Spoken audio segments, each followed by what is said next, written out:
Your show's rubbish. Cool.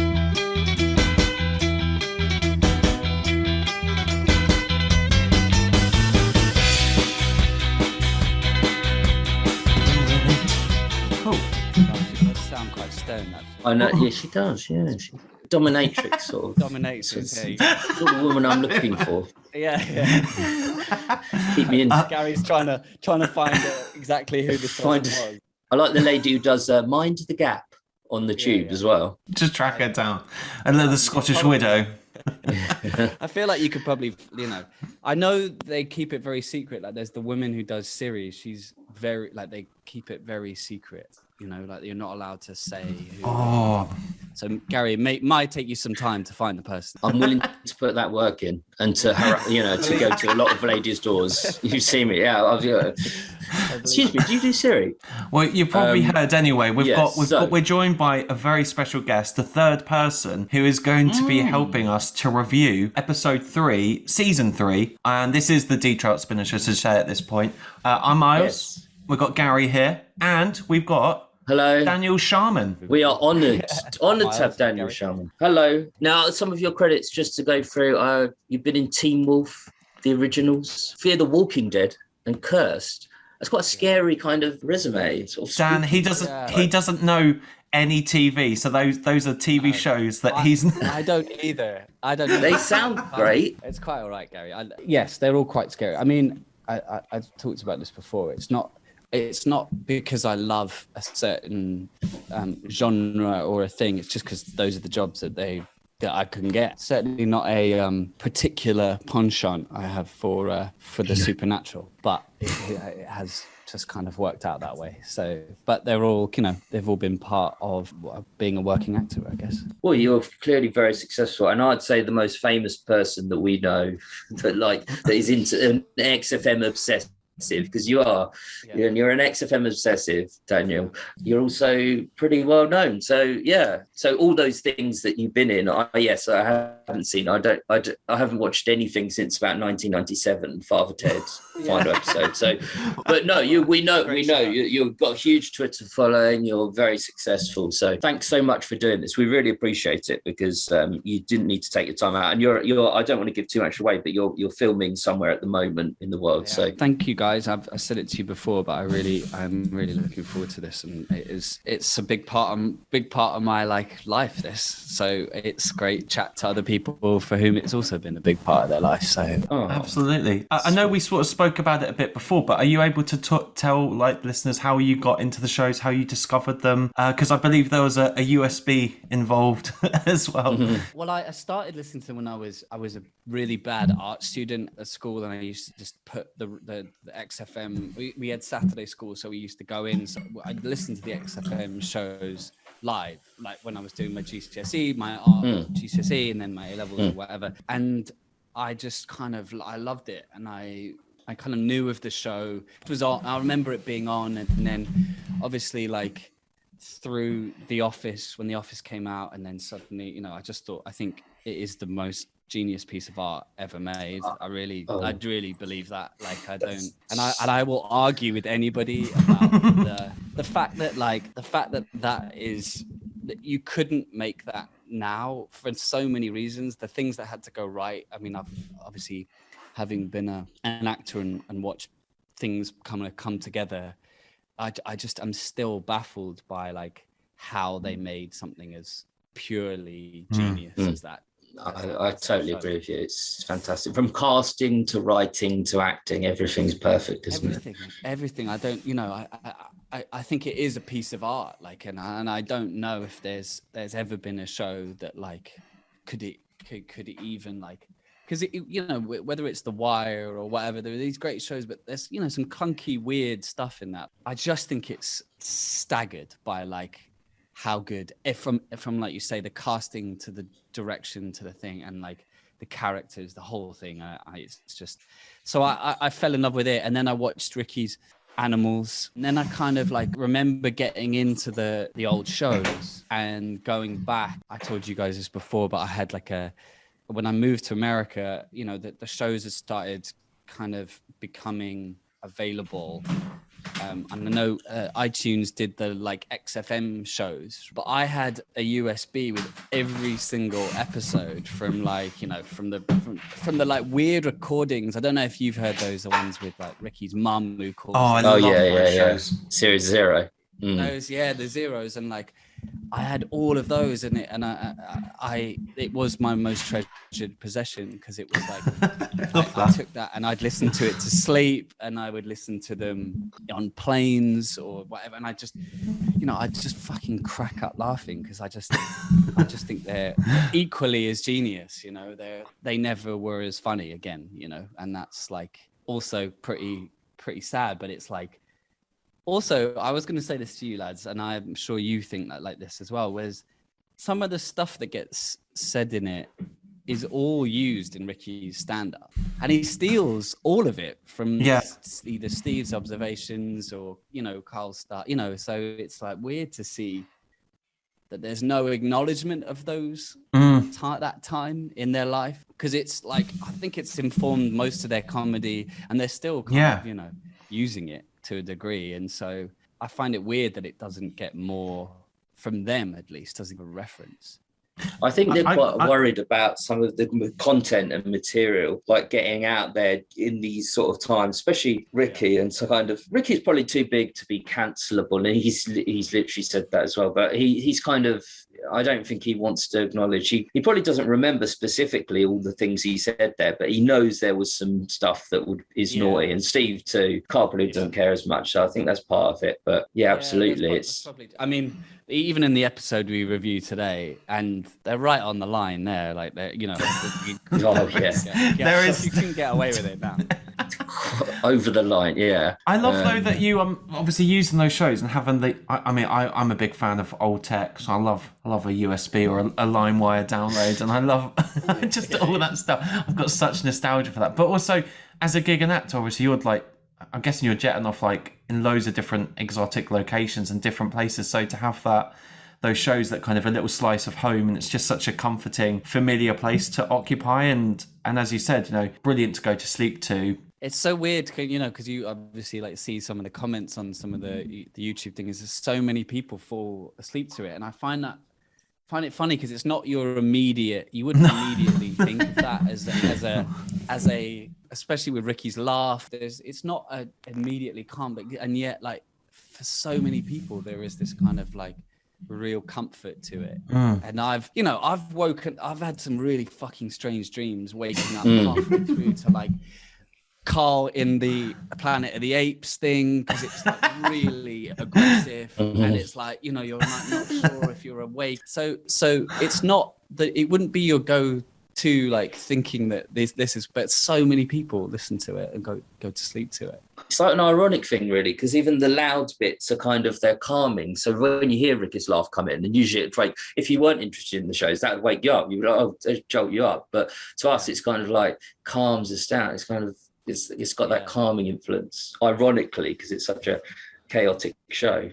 Yeah, it's a funny one, and it is kind of very, I think, nostalgic as well, and because you've listened to them so many times, you also know, I get to parts now and I'm like, there's parts that I'm like, I've heard The Horse in the House so many times. As soon as he starts that story, I'm like, oh, this is going to be 10 minutes of this, like, you know.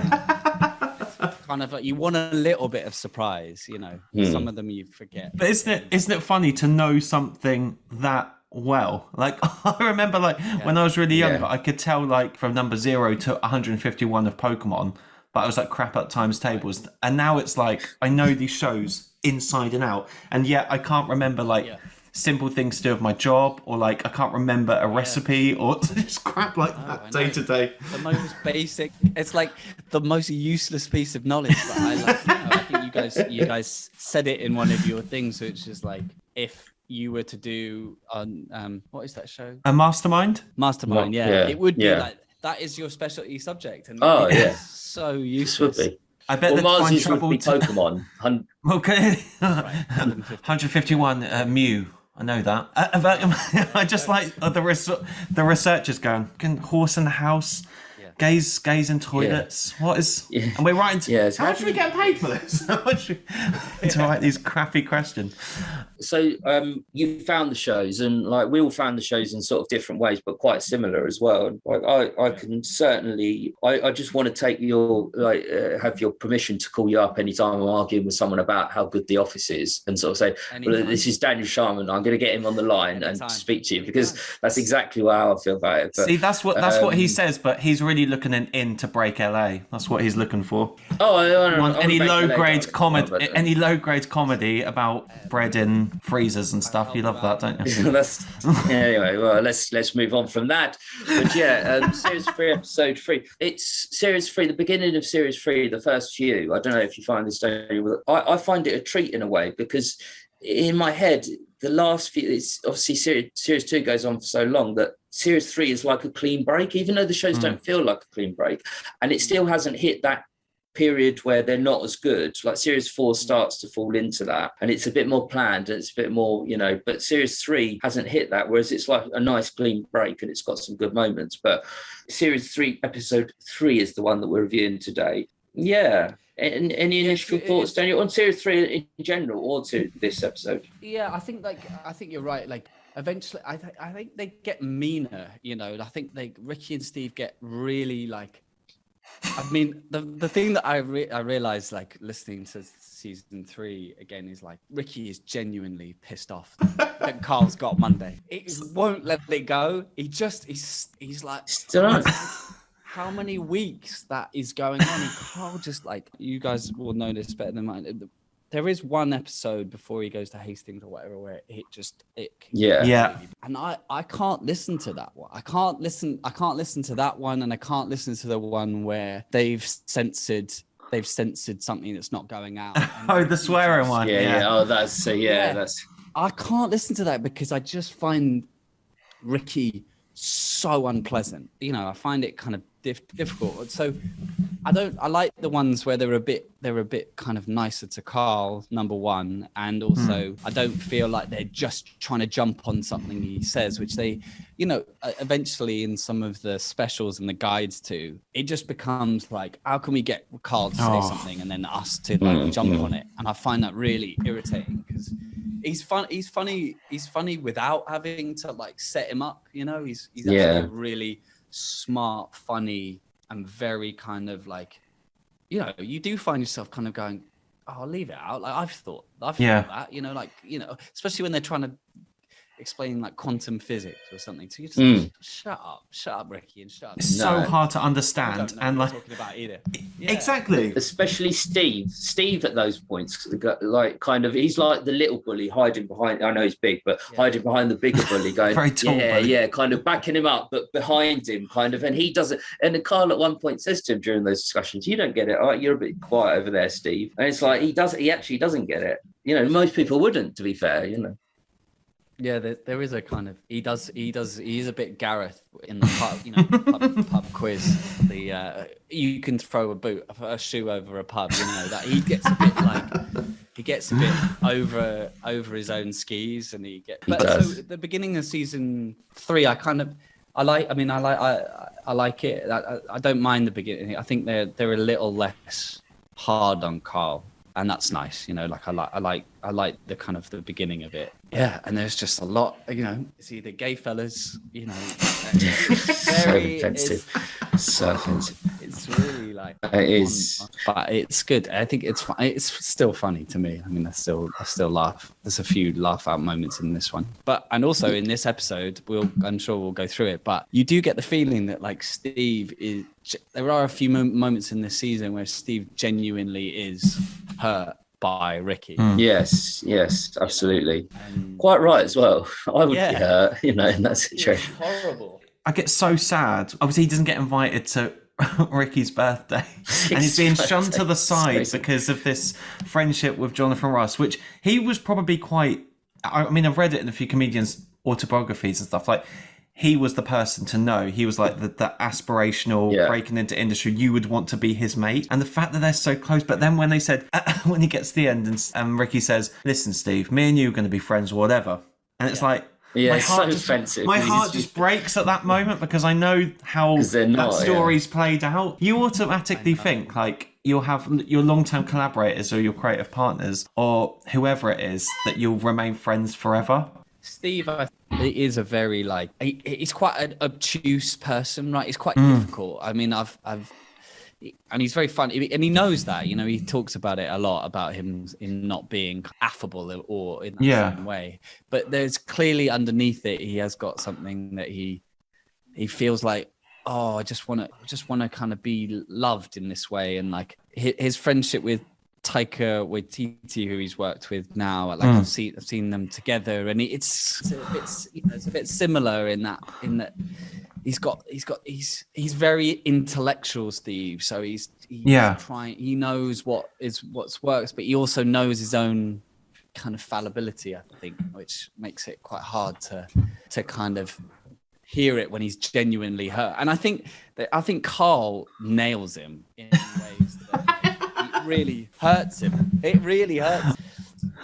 I feel like he's got that thing of wishing he was kind of more affable, more like Karl in a way, I think. But yes, so it's a good point about Steve. You think Steve kind of like he looks upon Karl, were you saying, as sort of, I wish I was a bit more like. I think he wants to. I think his intellectual mind is quite He's quite a judgmental character, and he says it a lot in the radio shows, but he wants to be the person that Ricky like just fucking adores and loves, and all of that. I'm with you there, actually. Hang out with, and he's just and he's not. And so when there's these moments with his birthday and that, it's so hard because you're like, oh God, he's not.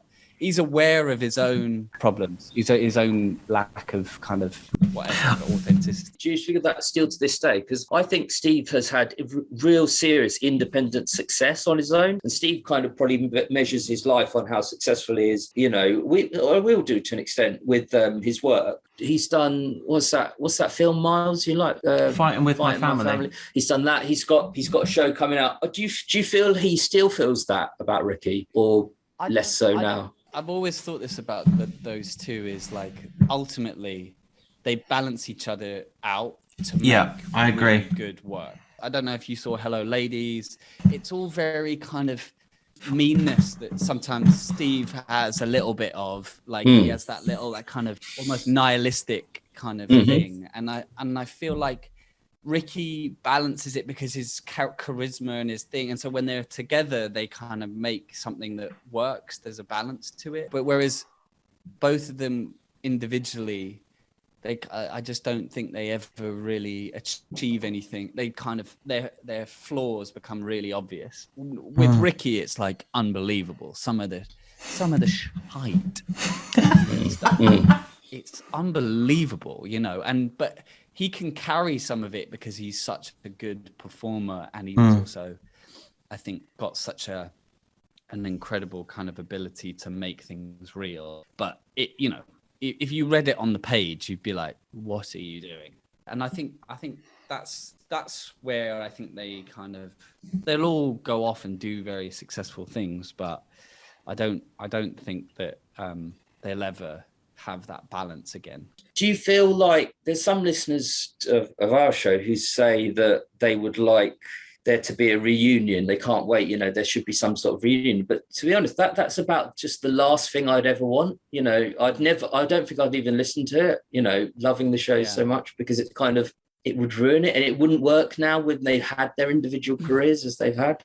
I don't know. I still would probably watch it. I think I would still like want to know their dynamic, like, it would have changed, but like I would wonder how much of their dynamic, they did a lot of stuff together, including the kind of promotional stuff they've done for the shows, for HBO. They've done a lot together, and they're always pretty funny. Like I do like watching them interact together. I just wonder. I wonder if like it would ever be if they were to do like a radio, one last radio show. I would probably tune in. I would listen, but I wouldn't relish that they were going to do it. But yes, I would. It'll be fascinating.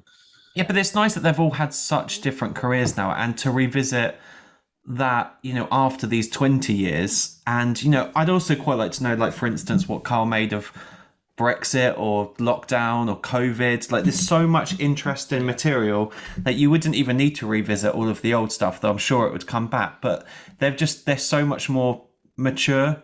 Go to the supermarket, hang about in the frozen chicken section if you've got COVID. That's his take on COVID. That's all you have to do. On this particular episode, Daniel, how would you rank it? Is it one of your more favourite episodes, or not on your top 10 list? I think it hits the heights of other episodes. I wouldn't say it's. I don't think it's top 5. It might be in the top 10, but it's quite a weird. There's a bit of an awkwardness to this one that I like noticed. Like listening to it again, like this time, I was like, there is a bit of like, I think they're getting back into the swing a little bit. They're kind of getting more used to being back in the studio, and so there's a little bit. But although there are still some brilliant moments, I think, like when we'll get to it, but there are some like genuinely like laugh out loud moments, which is that's always a good one. You know, it's a complete one, which is nice. Like I do like it as that. I do also like, you know, best bum in W1. I mean,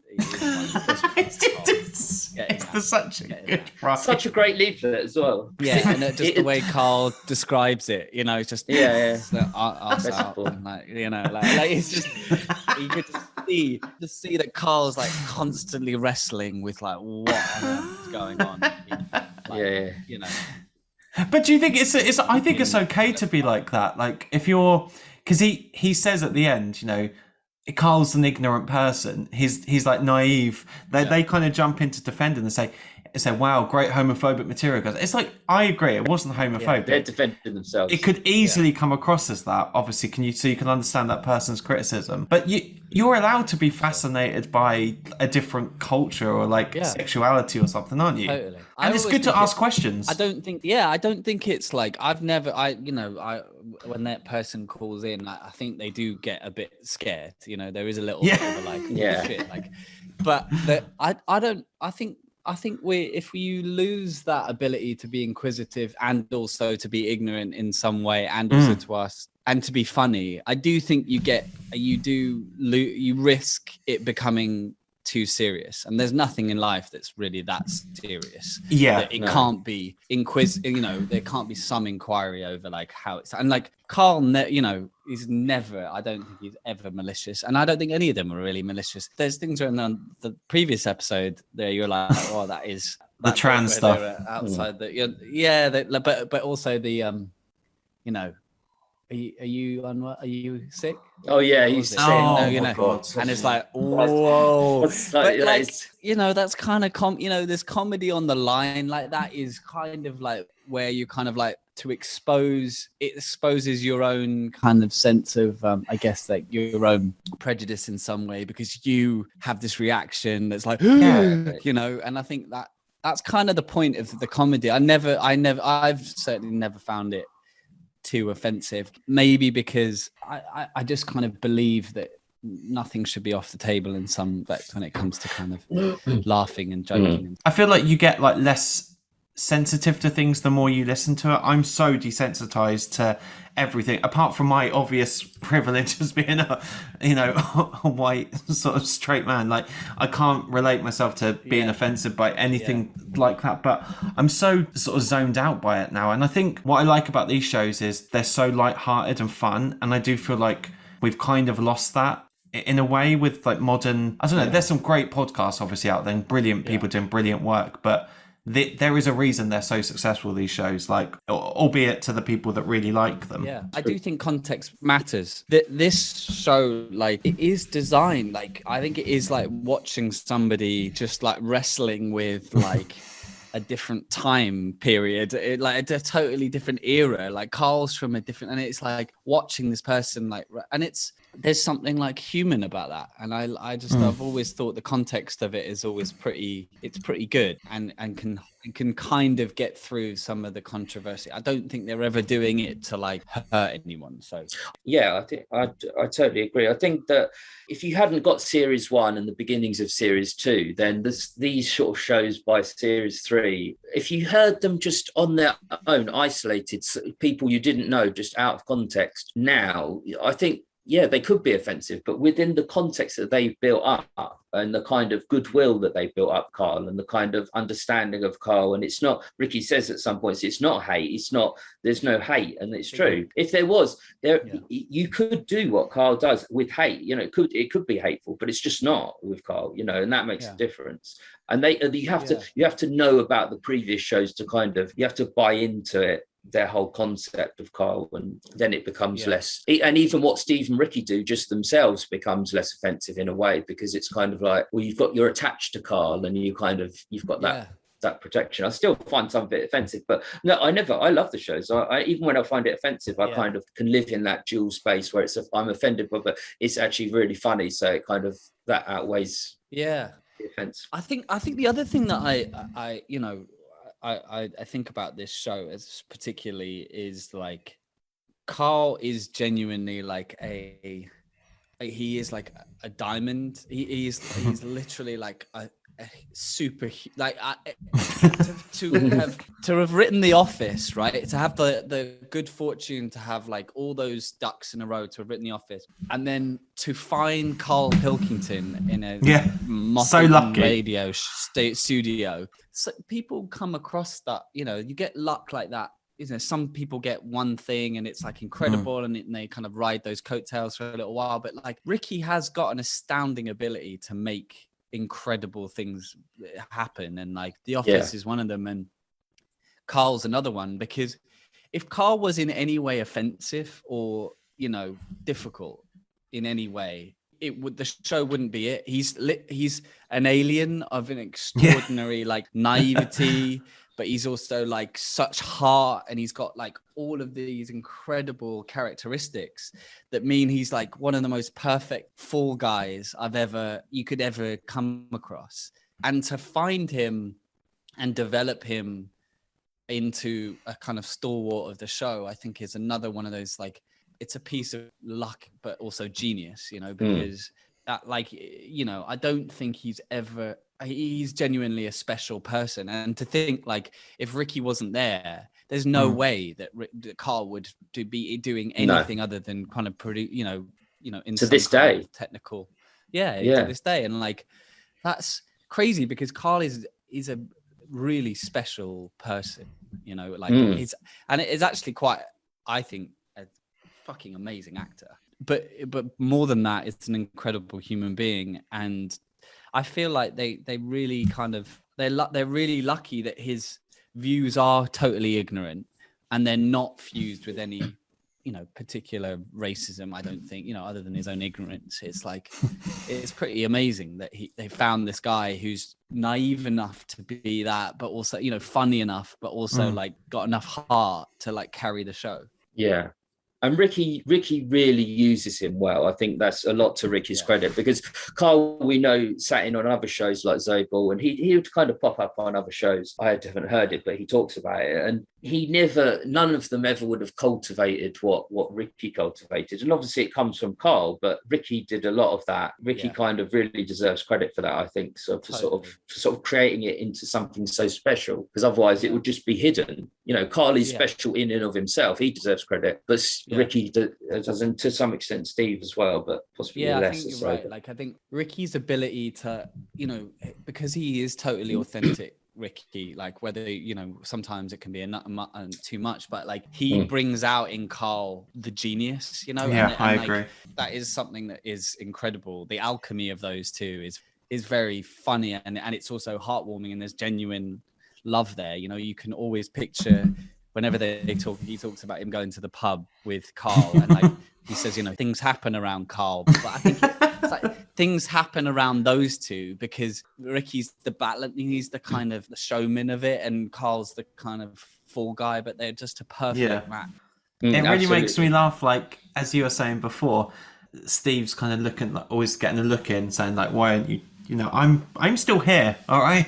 But it is that sort of Toy Story Andy situation. Like Buzz Lightyear's just arrived. I'm going to drop Woody. I'm going to play with this thing now. And no more is that more obvious in the discussion with like the Jonathan Ross gate, because it comes in quite soon into the episode, and straight away it's been the eve Steve or the next day. Yeah, Steve was like, how was Jonathan Ross? All right. Yeah. All right. Yeah. All right. Just that, so, but he was that is I find that just so sad. I was wondering, Dan, do you have any like sort of close male friendships, or like who? Obviously, you do your podcast, the two lads. Yeah, but like with that sort of closeness of relationship, because like me and Gary we've been mates for ages, but like I always find it quite an interesting subject to talk about, and I don't think people talk about like male friendships in like not in that kind of lads down the pub way, but someone to like talk to properly in that sort of way. Give Mars a hippo. Give Mars a hippo next birthday. We're good mates. Yeah, I think I mean, I'm lucky that I have, I developed a good team of people but I think it is more important than kind of people give it credit for. But I think that it's becoming more mainstream for men to talk about issues that are, that they can talk about. And I think like, I almost think Steve, I think Steve like really wants to say in this thing, like, I am really hurt, and it's just like, I mean, it is really brutal. And I think he does say, I've got good reason to be here. I've just thought of this. He hasn't just thought of it, no. He's been thinking about that for a while. Yeah. It must have fucking hurt. I would hate it to hear. That's why I'm so pleased he's had the career he's had since then, to kind of like, he doesn't need Ricky anymore for his career, at least for that. But it's not like that kind of makes up for it. But but you would have thought you go through all that together, that you would be a team, and you at least get a fucking invite to your birthday. Like, but it makes me worry about like the credibility of their friendship generally, because I don't know, in my idealized mind, they were best mates. They did everything together. They went to sandwich shops together, went for a pint together, obviously did the show together. And then, but Ricky's not that. He's also not that. He's just not that bothered either. He just shrugs it off. And then Karl gets to go and says, the villa that we went to after could only sleep 6. Just winding him up after that. Yeah. It is. It's like, I tell you what. Like, I mean, there's a few moments that Steve and Ricky do that. Like, they get into something that like Steve is genuinely pissed off, right? Like either a joke or whatever. And I have to give Ricky like some credit, because he does get the show. He kind of can keep the show running and keep it light in a way that like it doesn't get derailed by Steve. He's like, it goes, oh, do you know what I think, Karl? I think he's jealous. It's like the thing that you're like, oh God, is he actually going to say that to Steve? But it's so lighthearted, it's okay. Like, and I think it just shows what a good showman Ricky is, because he can go on the edge and do something, but also keep the show, and gets Karl involved in all of those moments where he goes, he's a bit.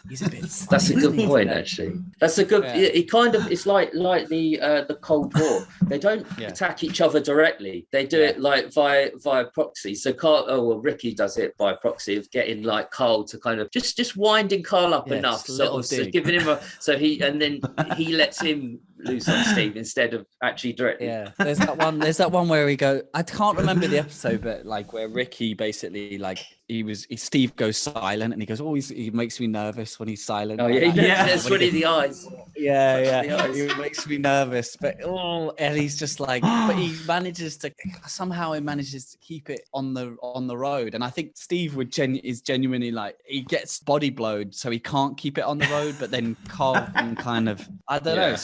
This is one of those moments. I mean, how is Jonathan? All right. Yeah. Like, it's all just Jesus. Has so brutal. And has anyone ever gifted you a pet, Dan? What's the most extravagant gift you've ever been given by a man? I've never been given a or a woman. Yeah. I mean, they're too close, aren't they? They're just too close. It's too. But he does. He literally does give them the pet on the show. I watched the clip. I was like, I know. And that cat just died. Ollie died, didn't he? Yeah. like it's definitely a weird thing to give another man a pet, but I'm all for it. In the spirit of, being open and vulnerable and all those things. I think start small. Get a hamster, dog, way up, sea monkeys. But you are, we said this before, but I think like you are seeing the beginning of Ricky going into absolute super drive at this point, and this is it, like the first season starts, Ricky's like, he's already not, obviously he's never taken a bus in his life, but he's not in that world. And now you're seeing like, he's 20 pence. One stop first terminus, please. One adult terminus, please. It is like that. They are in that. This is the beginning of Ricky just going into hyperdrive, and him and his little Lambretta jumping. I remember, I remember that. It was, it was quite. But to be fair to Steve, I think Steve does play a part in driving the show, and kind of the fact he brings stuff like that up on there is quite credit to Steve, because he knows it's going to be entertaining. He's bringing it up, and he could bring it up off it, so he's kind of he's playing into that as well. But it's a very real show that it's kind of, when Jonathan comes into the thing, Steve does hold his own. I have to because it would be interesting to see when he comes in. Like Steve could kind of go into a little bit of a thing, but he does hold his own. Steve, he gives it back, and he's like, you two, I don't know when is that one where he comes with Topaz and all that. That's in series 1 where he comes in, gets his knob out, and that's not the first time he's done that a few times. But he was the king of showbiz back then, like late 90s, early 90s, wasn't he? He was just, because Steve said it at the start in series 1. He says, if there was one person I wanted to be friends with in the industry, it was like, that, and I knew that. Yet Ricky gets everything, doesn't he? He gets like everything, but it's everything. We carved it up early on that you would not be making the sort of money I make. I mean, think of that, even just that, like how direct that is, how real it is, and it does make the show. It is real. Both Steve and him and Ricky do play into. It's real. It's genuine, kind of, but they're doing it for humour. It is real, and like in some way, I would understand it if Ricky wasn't stealing. It just reminded me when he goes hickory dickory dock, when he does that. But like, I remember going to Ricky's stand-up and all the King's horses and all the King, that was worst. What they, I went there and I was like, when I listened to the radio show, it's like that was Steve's observation. Yes, and it's amazing that he doesn't ever like credit him. He doesn't ever like, I don't know. I find that it's almost like it's too close to the bone, and also it's true. So it's like it's a weird dynamic. But I find it weird that he's even recycling material from XFM. Like you thought, out of everything that's happened now, especially but he's got so many like more interesting subjects to talk about. Why would you focus on things? So it clearly shows that he does have a long-term memory, that he does remember saying those things, and he's prepared to develop them enough to put them into a routine to then share. I've got mixed feelings about it, but I do kind of like the sort of intertextuality of like those texts, like the stand-up and the off, all of the subsequent shows, because I go, as an XFM fan, I go, that's from that, that's from that, like that's from that. Yeah. And or that little things, he did that in the office as well. Yeah, but it is annoying as well, because you're like, as you say, Dan, it's just making money off someone else's observations, which but to be, often they are his observations as well that he uses, or he's created the observation through. But some of them are literally Steve saying. They are literally Steve, and I'm like, Karl. that's brazen. But Ricky doesn't really mind, he doesn't really care. I don't think he cares, but he's just it is brazen to do that. And I listening to them over, I have been like pretty astounded that there is quite a lot of other observations used in his stand-up, and I loved his stand. Like it's one of his. I went to see him. That was one of the favorite parts of it. Like he does the whole, and he does elaborate in a much better way, and so it does become funnier and funnier because Ricky can do that. But I was like, wow, shit, that's pretty kind of. Were you nudging to the people you're with? You're going, hey, that's why That's why he doesn't care, because not enough people know about the shows. And that's why he won't kind of acknowledge them now, say on Twitter or anything, because like he doesn't want people to go back and discover them. Because it's only probably about 1 or 2% of Ricky Gervais fans know about the XFM show. Probably I find that mental. Low ones or two. Yeah, I do too. I find it crazy because like, you know, the popularity of either the guides or the podcast, it's only natural to want to go back and listen to more, more material.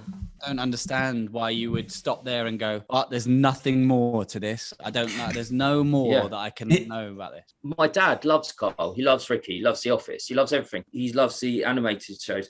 I sent him a link to show. He's like, nah, I don't really want to hear from before. Like he only wants to hear if you got into it like at the after times, you kind of don't want to go back for some reason. Yeah. It's strange because my dad loves comedy and he would love the shows, but he just has no interest. And he's like a typical person you're talking about. Yeah, but for like a new person that's coming to the shows, say a younger person who's got no like knowledge about Ricky Gervais, but they've got a Netflix account and then they check out, you know, Afterlife and they go, oh, this is good. This speaks to me. And because it's such a huge show, you probably wouldn't look any more than that. You might not even be that interested. I've met people who love Afterlife and hate The Office. So that's where you're sort of split with your audiences. I mean, I couldn't stand Afterlife. That's a terrible person right there. That's a terrible person, whoever that is. I always said to Miles early on, you can judge someone in life by whether or not they like The Office and how much they like it. You can judge them just not that fact alone. Yeah, which you said as well off air, Daniel. Yeah, I think you know it's like but it's weird because I don't expect the people who liked even The Office to go back and listen, but anybody who liked the podcasts, I kind of think, well, if you liked that, then surely you're into the you're into the where it started, especially because I really do think they're much funnier than the podcast. Although I do think the podcasts are hilarious. I think like just how random things are in the radio shows is kind of quite a nice it's quite a nice kind of added benefit to it, and it's also a time capsule. But like I've experienced the same, like people who love the HBO animated series or they love the podcasts or listen to the podcast and they just no interest in this. Maybe because it's got ends of songs in it and there's a kind of thing. I don't know. It's just they don't know into it. They haven't got the like bandwidth for it. Yeah, I don't know. It's like some people, I think they sort of get into something and they don't want to see what was come before it because they want the relationships between them to be that developed as they're aware of them. They don't know what they're missing out on, but we know, you know. But it's frustrating. We totally get that. Yeah, we know. Well, we know. Like it's so interesting to hear like the beginning of Rockbusters, the beginning of like Monkey News. Yes, yeah. Both which I think are shite and I dislike a lot, but I am also like there's some comedy gold in them and there's some amazing things in them. But Missy Elliott, why would he be mentioning her though? What was she a thing in the film? Yeah, Missy Elliott. Oh, Missy Elliott. I think that's quite a good clue, actually. It's not my worst. It's not his worst. No, it's not his worst clue. It's pretty good. Our big one was like Metallica, which does actually work as a clue. Metallica. It does work. It does work as a clue. Yeah. I'm like they really don't. They don't want to. They don't want to like. No, exactly. Exactly. And Karl knows they're not true. But you said earlier about things that Karl kind of like says that we actually, they kind of make sense to a kind of a sort of naive mind, which we've all got parts of our mind that are kind of naive. And he makes a good suggestion this week. I don't know what you think about it, which I thought, that is kind of, I do understand why it's not done, but actually, like instead of changing your whole life, like after giving evidence, just to put the wig on when you go into court. I know you can't. I know there's legal reasons, but it's quite a naively good, kind of clever suggestion. Well, I have a theory that Steve actually for 1 second goes, oh, that is actually quite a good idea. Like, and then works, like goes through it and goes, oh no, because you have to be, you have to present to, But I do think there is and Karl has a lot of those where it's just like he is saying the thing that your mind would want to kind of. I just think he's got the most brilliant his ability to go to a place and come back with something completely different. Yeah, I completely agree. I think it's like incredible. I mean, he does it over and over and over again. Yeah, and it always surprises me. And he's got that skill, and it's what makes Ricky just, when Ricky's like, I just want to, I want to just know, be around, you can feel that. I think I feel that with Karl. It's like, I just want to know like how he gets about life. I don't think he's the same though. And I think you need Ricky to be there just to watch it, because I don't think you would get that experiences out of. I just like how practical his mind is though during that whole segment. He's like, so what? I have to go through all that to then give evidence to that, and he's just like, it's a lot of messing around. It's like, well, of course it is, because I've never had to do jury duty or something. You talk to someone about jury duty. I guarantee no one else in the world would have come up with that like idea kind of back. They would have talked about it in a sort of more, but Karl kind of, he has that angle on stuff. He stays on topic, but he has that angle, not that's like on topic, but something you didn't even think that you thought might about the topic. Yeah. So you didn't think that you'd think it. It's and he just, for all that, for all the moments where there's this part where Ricky goes, no, don't do that. Like,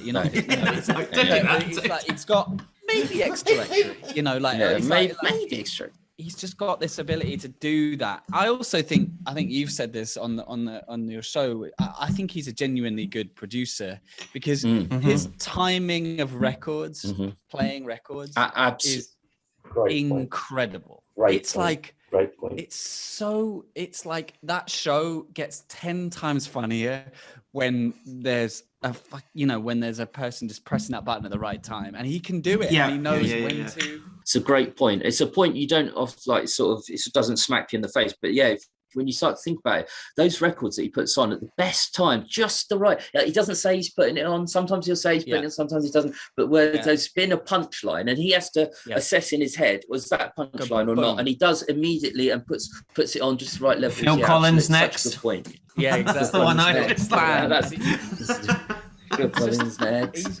He's just got an amazing skill at, just like you say, knowing that, and like some of those outros are just like some of those genius that and also like in this one, his the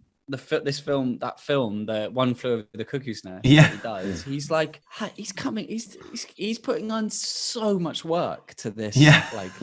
Absolutely. That's why Ricky being so off on him for having Mondays off. It was so crazy.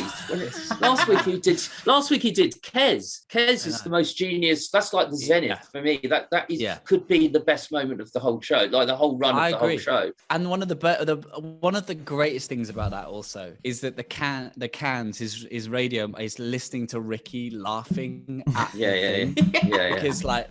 That is also like one of those, like, I just can't get enough of like Ricky pissing himself laughing when he hits certain moments. And I do that. It's incredible, man. Like, it is the zenith of like that work, his work. And how could you not just turn, I know he says, I just want to turn to you and be like, we found him, how could you not when you've got that?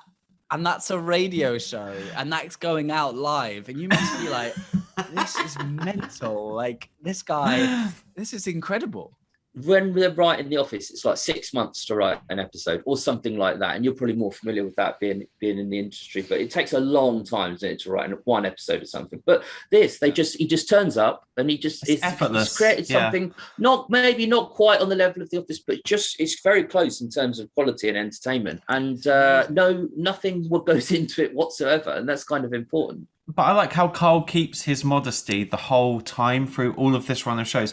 He's not impressed about working with Ricky Gervais. He doesn't really care, to be honest. He just wants to get paid and go home. But also the fact there's that moment where in this show where he says he's anxious about his parents knowing what he does. which I just thought is such a sweet little observation that you're like, because you would be proud, right? It's like I imagine with you, Dan, like your parents watching you on the telly or like something. I go, that's my boy. That's fucking cool, man. And the same with Karl, but it's like he wants to just be in the background and just like to camouflage in, and he's just not. He doesn't. He's not interested in it. And I think there's such a really sort of profound modesty, and like he's just so genuine, and I love that about him. Like he doesn't seek out, like he doesn't care.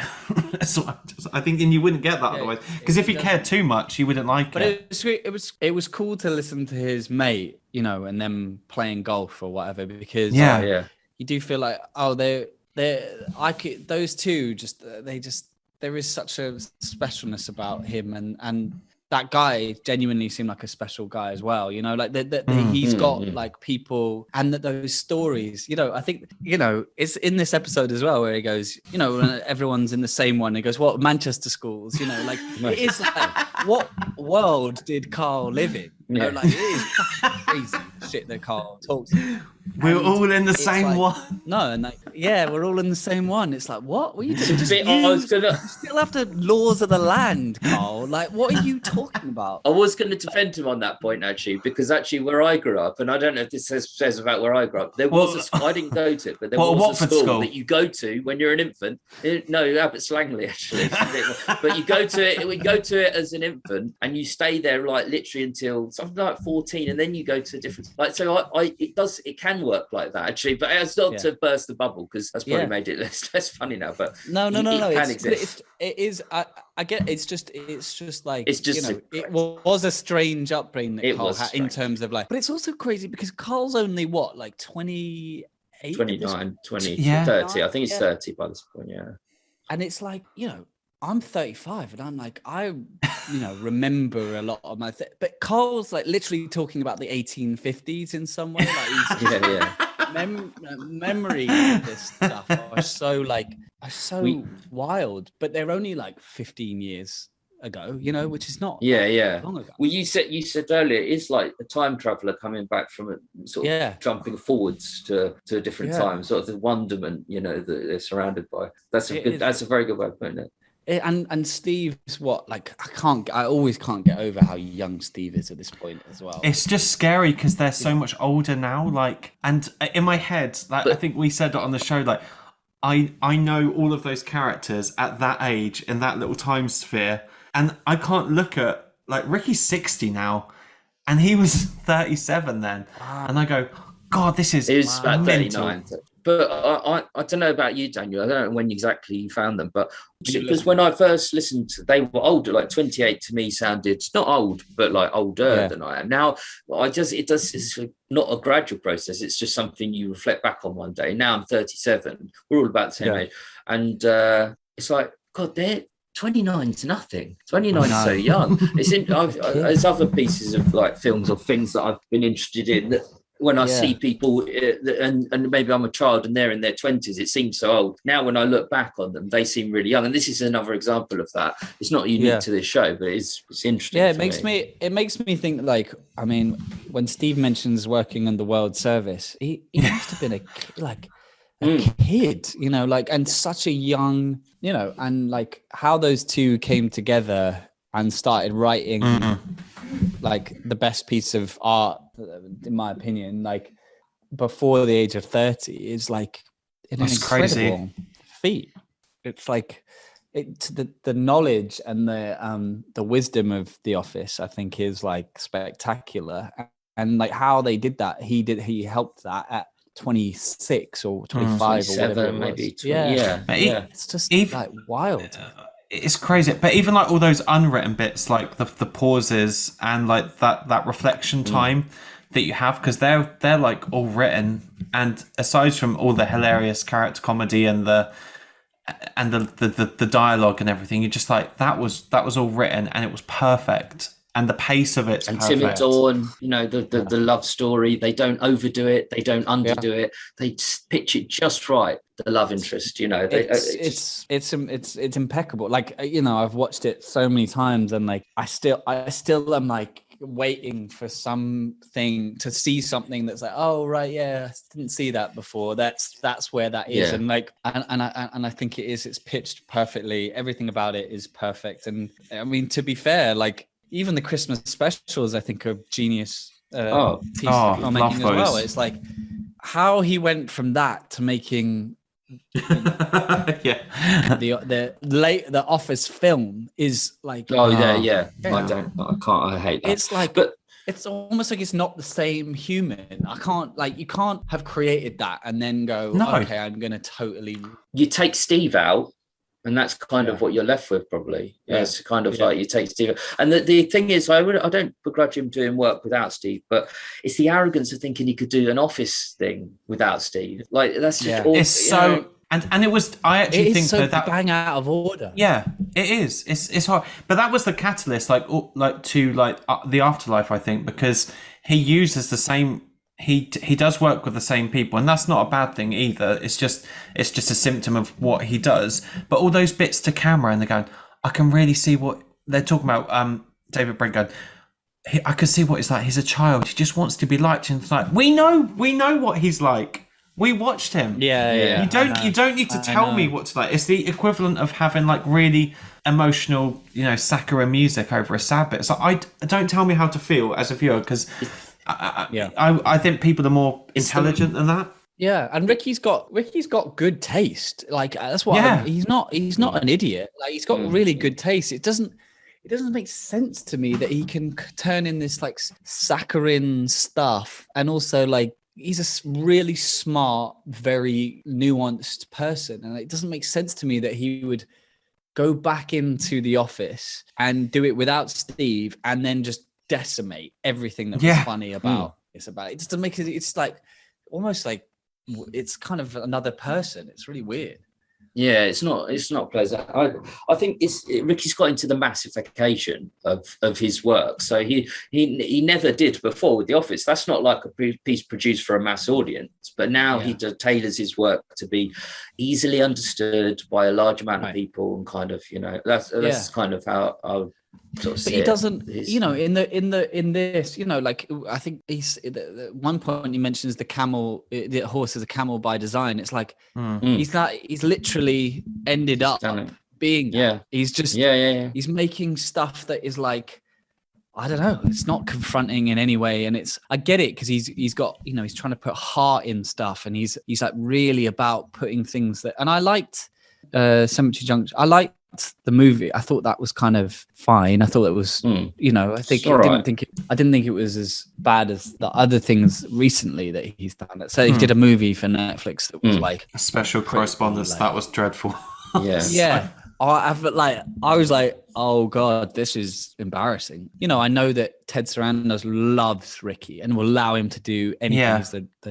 He's the guy that runs Netflix. And so he just allow him to do everything. But it's like, you can't allow Ricky to do everything. Unfortunately, you just can't, because he comes up with absolute shit. But it's antithetical. I was just going to say, Miles, you made a good point that it's really, and I agree with this. We both think this now, but I think Miles made it originally, is that Steve was definitely largely behind, say, the Tim and Dawn story and all the some subtle bit. Ricky was behind a lot of the humour in The Office, but Steve was kind of behind the love aspect of it, because it's done so well, and that's what you've removed from Ricky from in his later work. Totally. Well, you could see Steve in The Office going, "No, Ricky, we're not. We're not doing that. We're not going to do that." And then Ricky being under the table naked, like doing some weird bit. But it's like that's the dynamic. That's why they're such a genius pair. And I think it is arrogant of Ricky to think that and he's had enough success that he could kind of go, well, I'm almost a billionaire. I don't really. Oh, it's crazy, isn't it? Like what you think? It's terrible. It's not fucking crazy. It's like he can probably point to the fact that he's made things that are successful, like Afterlife and all those. Whether you like, it's just not even why it's successful. It's like, Ricky, you must know there is a level of work that you achieved that was mind-blowing, and that you can do it. And there's some stuff in his stand-up that I think is genius. I do think he's got genius in him. It's just like, you can't kind of do it without being tempered in some way, and that's like where it seems like it's gone. With things that are used from the XFM shows in his other work, with that in mind, there's the when they're talking about Steve Merchant at the Bristol Library, and he walks in on the two blokes. Then they later talk about the cottaging at Hampstead Heath and the bench, but that turns up in I think it's the Christmas... George Michael. Yeah, with George Michael. Yeah, and he's George Michael. Yeah, that's he does. All right, he's eating like a Donica. I do like Ricky's impression of like Steve's grandparents in this episode. I know you're good. Lad, but I know you're a good boy, but you don't have to. You have to know when to say no, boy. It's like really, it is funny. He is so good at going into those little characters, just instantly going into a character. He's better than anyone else I've ever heard already. Just going into a little character, because some people would have done that and said, "Oh, your grandparents, God," and he would have said, but he does it. He consumes a character. He's a very good actor, like instantly. Yeah, it's amazing. It is amazing, and he's got the ability to like finish a punchline without any. Like, I end up thinking about things, right? So it stumbles because I end up like tripping over my own sentence. Whereas Ricky can just go bang, and it's like, he nailed it. And that is his incredible skill. And the way he uses his voice, I mean, the stuff he does in this, you guys talk about it a lot, but it's like how he uses his voice to like make something infinitely funny. It's just he's a genius. Like he can just do that. He's very good at kind of trip, like you say, he never trips over his own words, but he does this. He goes into character sometimes where he does trip over, but it's him doing it. It's definitely him. Like he's doing it deliberately. Like he was kind of specific example, and it kind of sounds like an idiot. But that's perfect for what he's saying at the time, and he's so good at kind of judging that without any kind of pre-planning. Well, that's why he's so good, and he can get the best out of Karl as well. Yeah, it is. Someone like, I can't think of anything like right. Yeah, sometimes he can make something that, like, if you said it, you wouldn't find it, but he can make this character.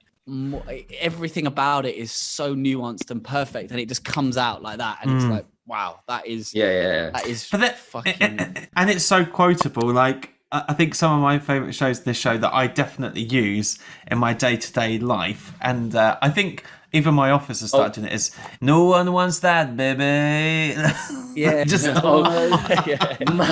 Mars and I do that. Yeah, Mars does that. He's so annoying, actually. Mars is annoying because he does that so much in Covenant of Being. Like, whatever I say, he's obsessed with me. Not interested. Not interested, baby. Not interested. It's really good. Like, he created a whole dialect for like. Dialect. Yes. Like it was. People weren't doing that when we weren't doing that before, and now there's this like kind of. Ooh, do I think that? It's like that's totally new. He invented that, and it's absolutely spot on. But how did he do that? Like, I know it's just crazy. Like, I heard an interview with him, and the introduction. I think it was a BBC Radio 4. They did like a sort of retrospective on various comedy shows. And they were talking to Ricky Gervais about one, and that introduction speech that he does, "I don't give shitty jobs. If a man comes up to me," apparently that was literally like copy and pasted from like an experience that he had. And I'm like, how great is that? Obviously, the classic, write what you know. To observe that. Wow, like what that is. There's not an every office fan. Of what he knows. He knows what. Yeah, it's amazing. He can observe and do things that like. There is a moment in this. This episode where he goes, "That's not cryptic." And it's like again, it's like he can just make funny, and it's that is an incredible vocal thing that he can just fucking do out of nowhere.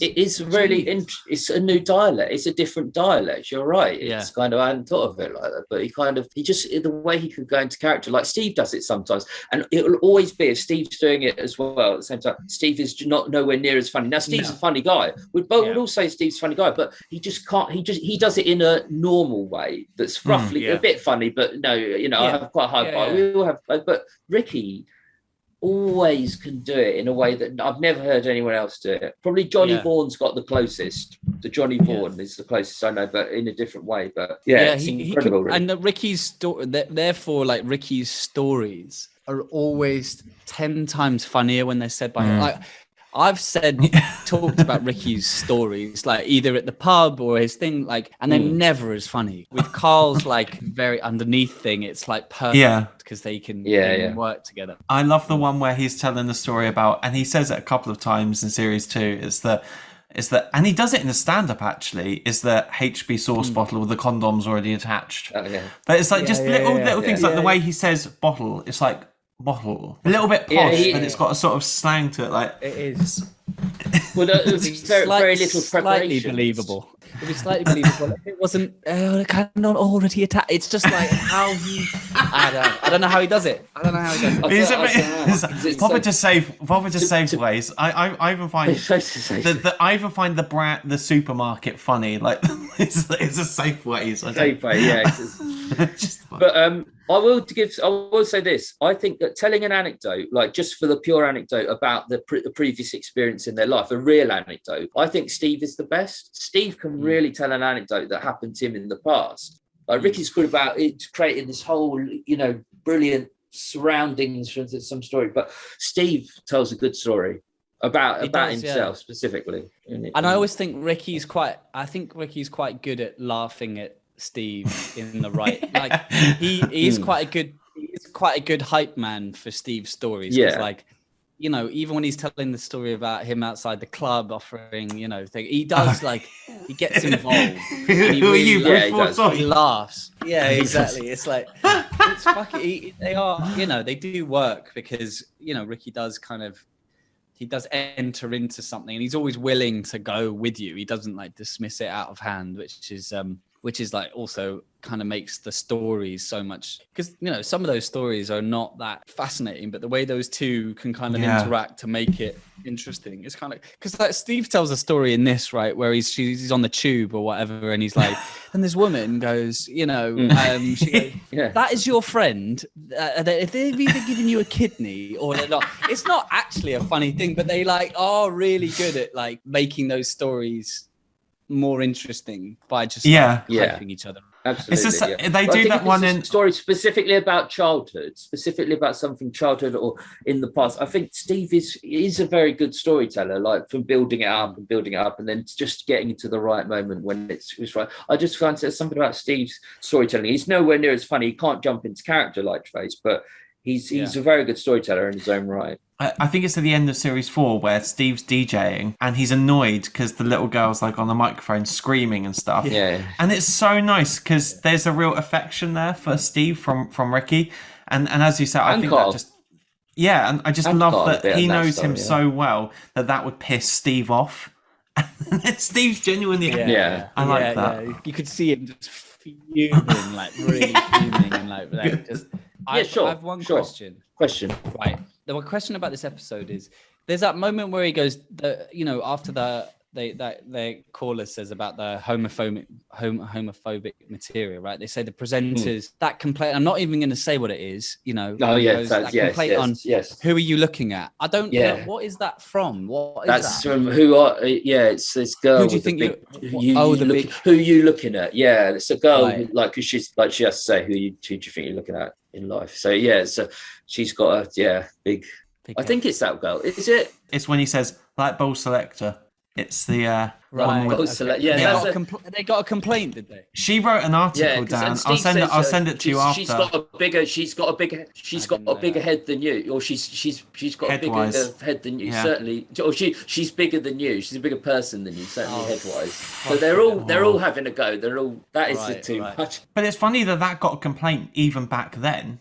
That's what I find weird, because she would have had to listen. I think someone on her behalf, I think. Those kind of complaints that came in, like I always think it's weird that they got a complaint about that cock material. Oh, yeah. Because it's like, so inoffensive. Remotely. Yeah, it's like the least offensive thing. If you listen to the rest of that episode, it's the least offensive thing they say.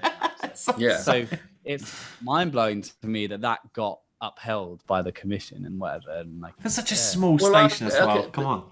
Today, I think one of those complaints would have taken the show off air. That's the difference today. I'm not saying it should have, but a complaint like that, one of the complaints, you could take the show off air, whereas they did get away with it back in the day. And I'm pleased they did, because I, like the results, but it would have been interesting. It would have been interesting to because they just play always with the line. I mean, it's what makes it so fascinating. They're always playing with the line of it was. So I mean, I would listen to it. It's a Saturday afternoon. I was listening. It's like they don't give a fuck. They're just swear. I mean, that's what made it as a teenager. That's what made it so dangerous and cool to listen, funny and you're just aware that you weren't being pandered to, whereas the rest of the show, even when they kind of have other people when Karl's not there, it's like Canfield or whatever, you are aware that there are other versions of this that would be much more slick operations. Zoe Ball doing her show or whatever. This was totally different. Yeah. Everything else on radio at that time when I was listening to it just sounded so produced and there was nothing where they were just riffing off something else. So what do you listen to now, Dan? Is there do you still listen to a lot of radio now? And what kind of shows do you listen to? No, I don't really. I find things so unfunny that it's if I find genuinely funny things really hard to come by, either because people know they're funny or because I think that I was spoiled by The Office. I was if you can't make that, I don't want to know.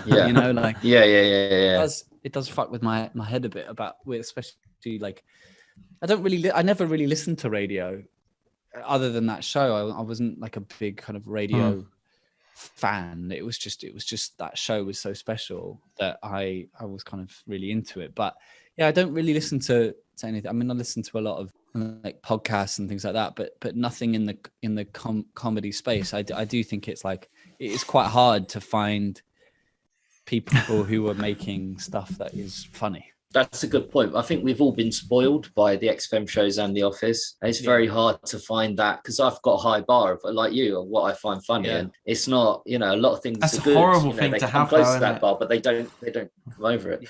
Yeah. But it's just I still rather we had it than not had it. But I wonder if there anything. I mean, I haven't been in the UK for a little while, and I'm going to be there for a little while next year. So cool. I was going to ask you if there is anything that even comes, seeing as we kind of have the same sense of humor in some way because of this show, if there is anything that's even remotely close to this. The only thing that for me that comes close to it is Johnny Vaughan and his pals. I can't remember Gavin and with James Brown, broadcaster. That was a good show. That was on TalkSport, but I don't know if they still do that show. He's on Virgin now, but that was as close as I've ever come, because it was so unplanned, it's so real, and it had those elements to it. But so I can recommend checking Johnny Vaughan out, but I haven't heard it for a while. But that was fantastic and very close, but not quite. But it was over my bar of what I found funny. So it was, I think my one is definitely Athletico Mints with Bob Mortimer. If you like Shooting Stars, and I'm a big 90s comedy fan anyway, so I like surreal and abstract weird shit. So I've been found caught myself out proper laughing out loud to some of those sketches, and just in terms of it's great for character and sketch comedy, even their banter and the stuff the incidental chat between the various features. But that's the only thing audio wise that I found just amusing. Everything else that I listen to is kind of, I don't know, this is quite a varied thing, but that's can't live up to funny. It's just it's great. He's a natural born storyteller, and you're talking about Steve and Ricky, Bob's effortless when he tells a story. He's just but you've got to be in the right frame of mind for that podcast, I find, because it takes a little bit of investment. Shall we should plug Daniel's, because Daniel, you do a podcast, don't you, the Two Lads podcast?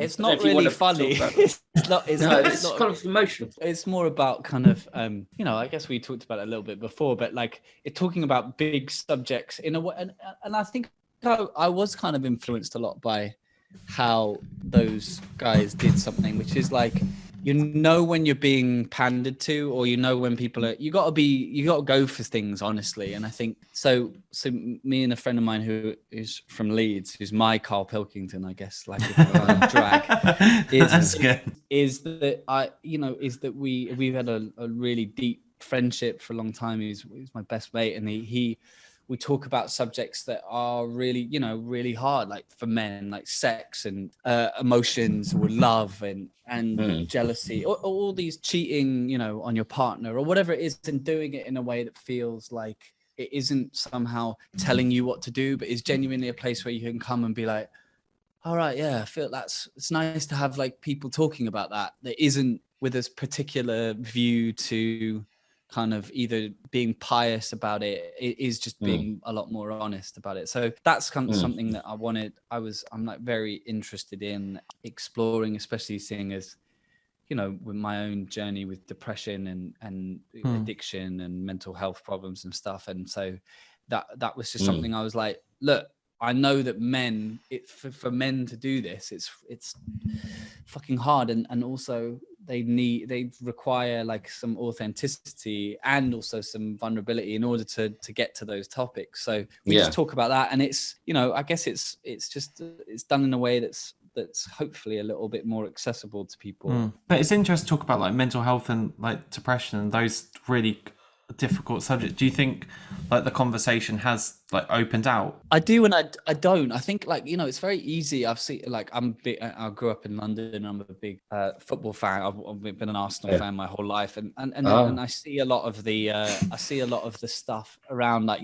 mental health. It's kind of mental health awareness stuff. Yes. I'm like, well, right, yeah, okay. That's not really particularly helpful. Like I don't know if just aware. I mean, I guess awareness is the first step. But for me, I was aware that I was mental. It wasn't that I didn't have the next step, which was where do you go with that?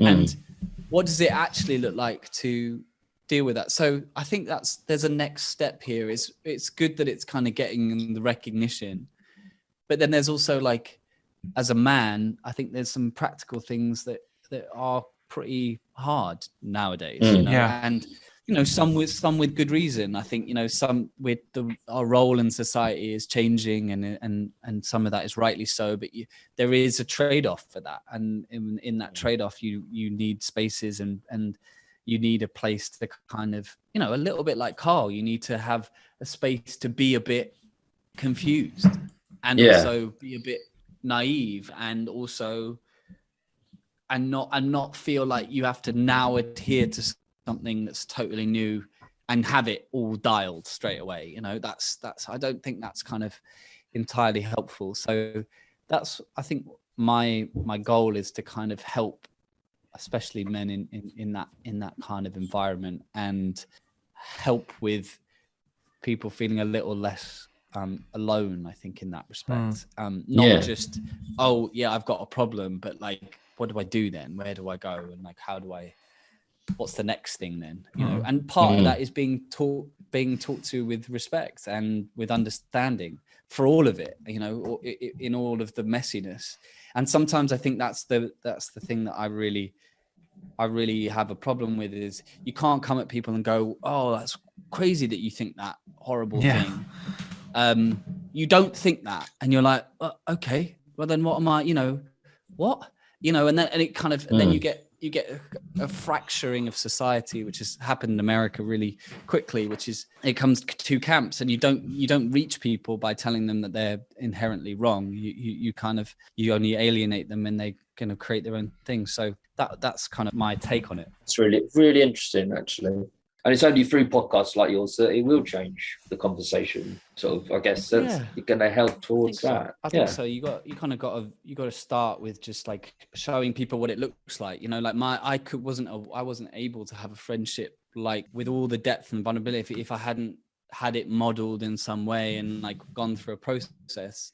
And I'm really lucky to have that. You know, so I think that is the problem, though. I think there's so many people, like men as well, who feel that they don't have that someone to talk to, like a really close, reliable, supportive friend, like who they could talk to. They have to be a man at all times. Yeah, or something like that, or just like to have that, you know, that pub chat, that pub banter. That it's fine for a night, but you kind of go, I want someone to talk to that I can. My problem is I'm a bit of an oversharer anyway, so I talk too much anyway. You are. So I was worried that I freak people out when I meet new people. I'm like, oh, this is too much information. I should probably shut the fuck up because I'm quite happy to talk about it. So it's, but I know loads of people who go that they'll either be freaked out by that, or other people go, thank God that if you see someone doing that, I think you're allowed to then do it yourself because you go, okay, that's fine. People are not going to think I'm completely mental, like. Right. We're both like that. We're lucky to have each other. It sounds like you and your friend, are lucky to have each other as well. I'd say, Miles, for sure. Same. I think it's like a really important thing is like you do need someone that you can confide, like talk to, be messy, have this kind of a really in-depth relationship that is both mutually supportive and also like makes you accountable. You know, it's not all about just like, okay, just tell me your problems. It's like, let's sort this out, and like you can do this, and that's another aspect of it, is that there is a lot of strength in being vulnerable and not being in the victimhood of like, oh, this is bad, this is bad, or I've had things happen. But how do you kind of feel supported enough to basically change or do things that you feel like are esteemable acts, and all of those that's kind of the podcast kind of talks about those topics, and it's been great. I mean, it's been a really fun thing to do. Yeah, it must have helped you as well, great. And helped a lot of others. I'm sure it's helped lots of others. Yeah, I'll certainly be giving it a listen now, but I never listen to podcasts, but I will listen to that one. That sounds very like touching me. No, seriously, my mate Leggy is a very like he's from Leeds, and like his life story is fucking mad, but it is like he is one of the most honest and interesting thinkers, a bit like Karl, actually. He thinks differently, and like I love him, and I also like have learned so much about my own prejudices, my own views, my own blocks and my walls from listening to him. So we do have quite a good dynamic. He is mental. Literally mental. That's partly how we work. Literally mental.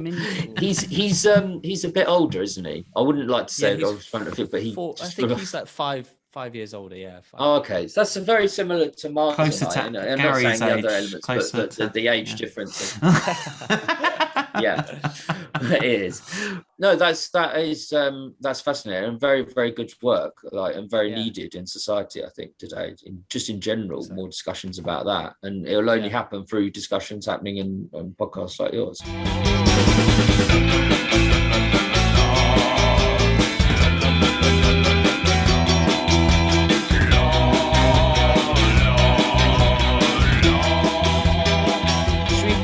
Favorite quotes. So, Miles, do you want to? All right, here we go. All right, my first one.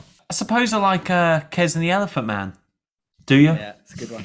Do you? It's a good one. My second one was do you? Go on, Dan. Dan, you go. That was going to be one of. I just like the little pause, pause before just that. The pause. Do you? But it's so funny that he goes, yeah, it was my favourite film for The Godfather. No, it's better than that. Like Carl's just. I didn't know that. I'm going to flatten your opinion completely. I'm going to go. It's better than that. Like, it's more in. No. I didn't realise that answer. No, it is. The storyline's more interesting.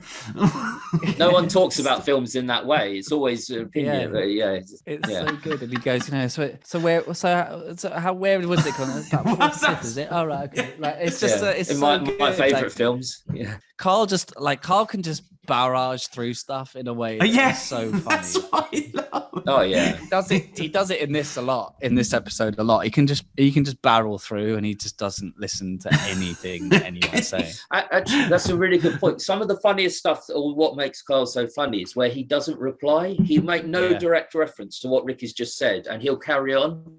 Sometimes he replies to Ricky, but sometimes he doesn't reply. He just carries on, and that's so important to the comedy, to the humor, I think. So if he'd replied, it wouldn't have. It kind of breaks his rhythm, and he's very good at knowing when to just plow on with something and not to kind of give something. Because it's funnier that you've heard it. He knows the audience have heard Ricky say that, but he's still playing on. He's not changing. His trajectory. He's not gonna. One of mine was. Maybe go X directory. I think that is such a good it's so under the radar. Maybe go. Maybe go X directory. It's the little the little tone and the thing. It's like because Karl's like talking during it. Yeah, you might go X directory. It's just perfect. Like he nailed it. And he says he wants to be called. He always says that he wants to be called Brett Pilkington. That's one of my favorite. That's one of my favorite parts of the podcasts is when they like wind him up. They're like, what is it that you would want, Karl? Like anything in the world, and it just goes. Thought my name was Brett, and it's like it's one of the best moments in the podcast.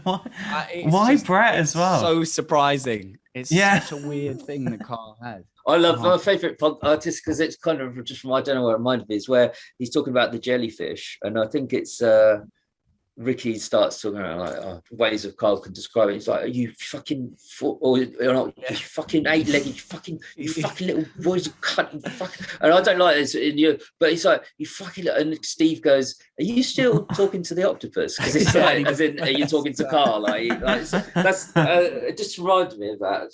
I know. That's also one of my favourite parts is when what would you do if it can? He just goes, just kick it. And it kick it, and it's just like kick it. Karl has a few of those where he just wants to like kick a duck up the arse or whatever. It's just he's got this thing where he's just like just kick it, and then I'll just that instinctual reaction. Yeah, to things. I love it. This is because of the way he says it as well. It's almost like you're talking about it again on air in a way. In a way.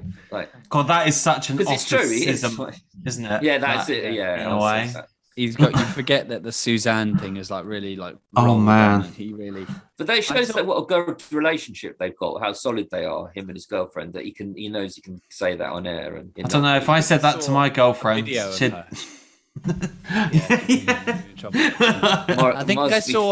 think they've been going out for so long. I mean, I love that incredible relationship. It's so cool. Like they've been together for.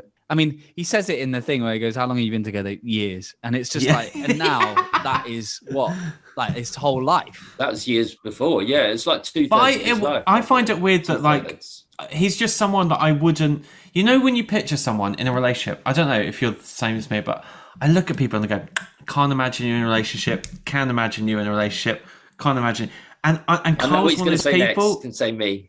I could have said you. Yeah, he's going to say me. It's true. I can't imagine me in a relationship. No, but I always thought just Karl was just such a enigma, and it's just like weird that he would be romantic or be in a position to ask someone out to then meet and be together with them for that many years, but then people do surprise you. She's like grounds him. She grounds him, doesn't she? Yeah, and he clearly loves her a lot. I mean, he's very like. They're very, I mean, incredible relationship, really. I mean, I always like admired that about Ricky and his relationship as well. Yeah, I agree. That again, that's like something that I kind of think of, and like Jane and like the things that Jane's had to put up with. They've stayed together for that long. It's very impressive. It is impressive, actually, and I'm glad Steve's with someone now as well. Is he? Steve's got a not quite. Yeah, I saw a picture in the papers. Not that I read the papers, but online. Yeah, look up Steve. I saw a video of what people think is Suzanne. Coming out of a car. That video of him going into the car with, and I was like, yeah, she's like managed to keep pretty hidden for like 20 years. So I don't know how you do that. That was so amusing when there's that story with Ricky. Carl's walking home and he's having to walk really fast because Ricky's following him, trying to find out where he lives. Oh yeah. Can you imagine So like legging it down like Shaftesbury Avenue? Like fucking Ricky Gervais chasing you. I know, stress of like. I mean, I remember because I went to one of the reason that my first introduction to Karl, like what Karl looked like, I went to one of Ricky's stand-ups, Politics, and the DVD they put on the seats. It was the DVD that eventually became the thing, but it was just basically like Karl sitting there, getting battered. But it wasn't funny. It wasn't fun. I didn't find it fun. I was just like, what is on this? On its own. Weird. Yeah. It was like, I didn't know Karl that well. And like, he talks about Karl in Politics. He has a little reference to him, but it isn't funny unless you have got the reference of like what Karl's kind of whole thing is. So when you just that was my first introduction, was like seeing this like bald lad just on a sofa chatting about really random stuff. Just like, what is this? Like, you haven't bought into the world yet. You haven't. Yeah, you're not in the world. You don't know who Karl. No, that he doesn't like. He looks like So I was like, what on earth is this? So, it's so strange. And then in that you see him like taping like Karl up with tape and stuff like that. And I don't know if it made it to the DVD extra, but it was like, and you're like, oh, that poor bastard. Like he's just had to endure Ricky. But yeah, it worked. What Ricky did there, it worked with you, because it's exactly what he wanted at those days, was for you to go back and I guess discover the podcast and discover Into the World. Yeah. So maybe it did work for some people. It did, yeah. I mean, it's a bold move. Again, like he knew the value of Karl, even then, which is, I guess, absolutely. I think I've got to give him credit for that, because any radio engineer, you wouldn't go, right, this guy's an absolute gem. I need to get this person. I need to put them on my DVD. Seat of everybody that comes in here. Like that's such a bold move. But he must have had extraordinary confidence to go up to like someone who's a little bit weird and straight away just start like grilling them, because I just always imagine like, the first day in a new job, you must meet so many people down on a daily basis. Like I can't even imagine what that's like, because I get awkward and like just if a new person joins work, I'm like, I just sort of freeze. Right. But it's like Ricky was just he's not fazed. Yeah, but that's Ricky. We know it's Ricky. Ricky's just I don't care. He just doesn't care. I don't think he just kind of collects bald people and in his life, and then then just manhandles them in a way that is like really odd. Because you think I've always thought that about Ricky's relationships. It's like, how did they get to the point where they're just wrestling? Like wrestling with the head of production for Channel 4. How does that happen? Like Ricky, like he's clearly got something where people just feel like all the boundaries get totally disintegrate immediately. Because that's not a normal thing. No, it's just like he was like putting his socks in his face. Oh God, put those down. Imagine Ricky doing that. But the head of production of comedy for Channel 4 comes around. We're just gonna wave my socks in your face. And then they start fighting, and then they video it. It's like video. I'd love to see that actually, but that doesn't exist anymore. So my next one was the villa that we went to afterwards could only sleep 6, and that was followed up with nobody wants there, baby, but we've done that, and it's just so But the villa quote is just such a sharp thing to say after they've just had their little bust up, and just comes back up to that. My second one is like giving credit to Steve here. Is like Steve comes up with some good one-liners, and I think one of them is like, we'll have to wear that waiter outfit again. Very good. That was gonna be one of mine. That's a genius little, because it's like he's so sharp and he's so funny when he wants to be in and cutting, and that was just like one of those moments where it's like to come up with that immediately was fucking. Especially about yourself, to cut yourself in half. He cut himself in half, you know. Yeah, actually, Daniel, you've said you've got another. Did you just do the one, or were you talking about Mars' one? So I'm going mad. I think you're up. You just say yours, Gary. Okay, he's getting stressed out. Yeah, but is that? Oh no. Yeah, but is that saying the people behind the rocket or him just because he just sat there? Yeah. It's just like no one would consider that. Yeah, yes, he didn't do all the stuff. Yeah, he just kind of sat there. Symbolic of.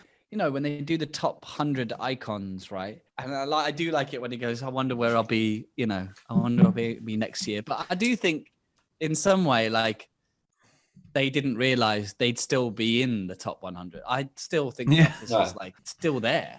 He moved up, if anything.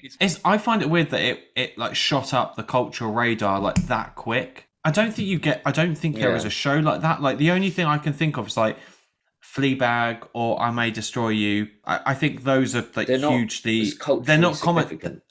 No, they're not. But they have. I'm not saying they're great, but they've entered the mainstream really. For that, I don't think Squid Game, as even though it's like the now thing, I don't think it's got that retention that The Office has. No. And I don't think it's changed the landscape. Like I think The Office changed how we view comedy, and I think it's like it changed how we view comedy as well. I think it changed the landscape forever. I don't know if that's happened. No, I don't think so. Like it changed what we expect of it as well, what we expect of comedy. And you know, even Ricky's talked about like in other works, like people who've done rip-offs of The Office, and lots of people have done kind of that show, and you're never going to do it as well as The Office. But then what is and then it was overdone for a while. But then what was what do you think was the last like great comedy show that like really affected the culture in some way? Like, can you think of one? I don't know. Well, the Office is the one that probably the only one. Yeah, but The Office was like 2002, 3, 4. I know, like, but that's what I'm saying. That's what I'm saying. Like, I don't know. I can't think of anything that came along and like just totally obliterated everything. Yeah, I mean, there might not be Golden Globes. When it like that was unheard of, like for a British show to win Golden Globes at that time. And now Ricky's known very well in America now, but at the time, no one knew him. But they won 2 Golden Globes for acting and it's bonkers. Best show. It's just so bonkers. People knew. I think people could sense that this was a piece of like zeitgeist.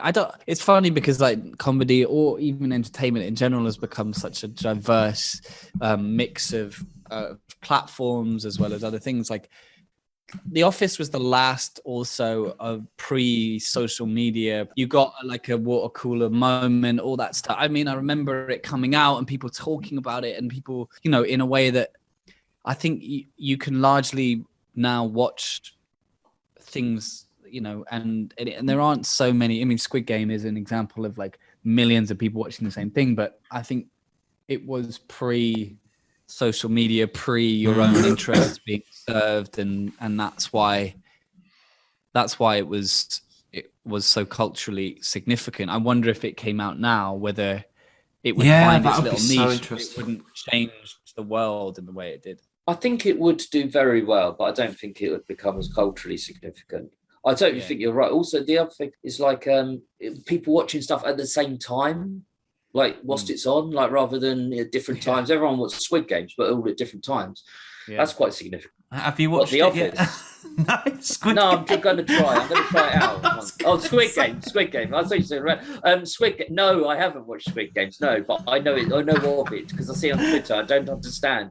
No, and I will say like the other thing is like Ricky's Animals was another one of those things that I actually think is animals.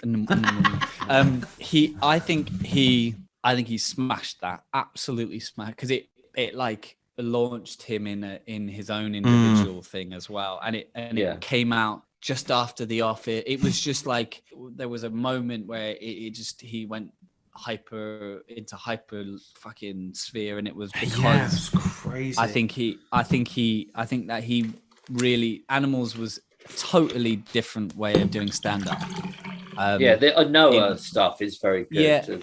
Yeah, and like exactly the snake who fucks it all, you know. And I think that to me, I'd never seen it, and I found the whole Adam and Eve story, his reenactment of like, you know, that's not me wanking off a bloke, but that's me just going that comes from the show as well. That's from this show, actually. Exactly.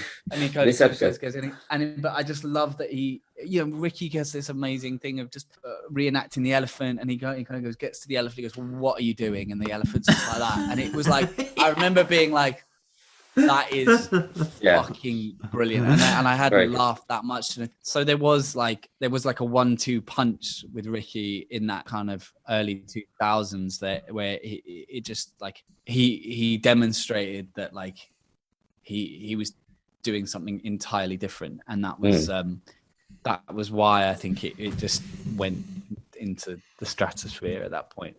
So that was Daniel Sharman. Yeah, lovely guy.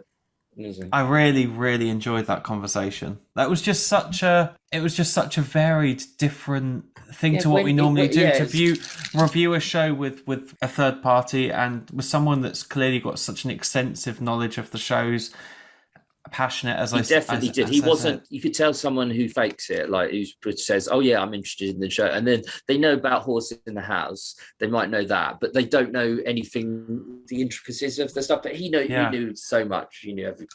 That was Daniel Sharman. Hope you enjoyed the episode, and we'll just sign off here, shall we? I mean, I was just going to wrap up and say, what are you doing for the rest of the weekend, mate? Bit of work, bit of writing about gypsies again. And what will you be doing? Actually, I know. I'll tell you what you're doing. Martin's it's like nothing changes. Theatre and then the cinema. That's correct. I'm going to go and watch Simon Amstel now. Cinema. And then I'm going to go and watch The French Dispatch, the new Wes Anderson film tomorrow, which I'm sure, Gary, you've probably got your tickets already, haven't you? We're probably going together. I've seen it. I was doing a review. You went to the premiere, didn't you? Anyway, cheers. Always invite me. Cheers, everyone, for listening. Cheers for your company, and thank you, Daniel Sharman. Again, you are more than welcome to come on whenever you like, and pleasure to have you on. So enjoy your weekend, listeners, and we'll see you soon.